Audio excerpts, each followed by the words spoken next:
వేదాల సంరక్షణ చేయడం ద్వారా సమాజంలో ఉన్న ప్రతి ఒక్కరూ క్షేమంగా జీవనాన్ని కొనసాగించడానికి వీలు ఉంటుందని శ్రీ బ్రాహ్మణ అభివృద్ధి సమైక్య సేవా సంఘం అధ్యక్షులు పసుమర్తి సత్యనారాయణ మూర్తి అన్నారు. శ్రీ బ్రాహ్మణ అభివృద్ధి సమైక్య సేవా సంఘం ఆధ్వర్యంలో తొలి వేద స్వస్తిని కాకినాడ వెంకటనగర్లో ఉన్న శివాలయంలో పసుమర్తి లాంఛనంగా ప్రారంభించారు.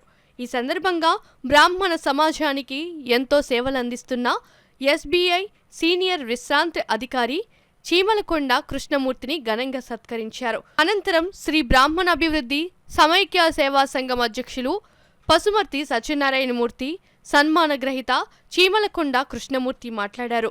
ఈ కార్యక్రమంలో గౌరవ అధ్యక్షులు దివి శ్రీనివాసాచార్యులు, గరిమెల్ల సత్యనారాయణ శర్మ, తనికెళ్ల వెంకటరామయ్య శర్మ, ముఖ్య సలహాదారులు నాగ మహాశయ, ఎల్లప్రగడ పద్మనాభస్వామి, ఉపాధ్యక్షులు కడియాల సత్యనారాయణమూర్తి, కార్యదర్శి పొద్దుటూరి బాలాజీ విశ్వనాథ్, ఉప కార్యదర్శి మర్ల జగన్నాథ శర్మ, కోశాధికారి K Sairam Sharma, Lions elite club కార్యదర్శి కెవి వరప్రసాద్, కోంపెల్ల వెంకట సుబ్బారావు, పాండురంగ విఠల్, కందాల రవి, చివుకుల సుబ్బారావు, కల్లూరి రామకృష్ణ, ఎన్ లక్ష్మీనారాయణ, పూజ్యం నాగేంద్ర శర్మ, రాయుడుపాలెం దుర్గాప్రసాద్తో పాటు భక్తులు అధిక సంఖ్యలో పాల్గొన్నారు.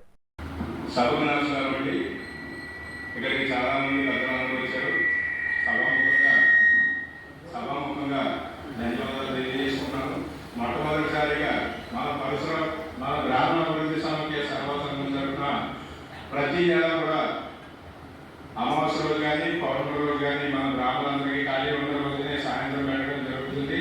అది ఏంటనేది మీకు మళ్ళీ వివరంగా చెప్పడం జరుగుతుంది.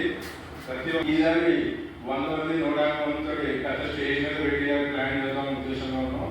దయచేసి ప్రతి ఒక్కరు కూడా మీ యొక్క సలహాలు సూచనలు ఇస్తూ ఈ సంఘాన్ని అభివృద్ధి భాగంలో తీసుకెళ్ళాలని మనస్ఫూర్తిగా కోరుకుంటూ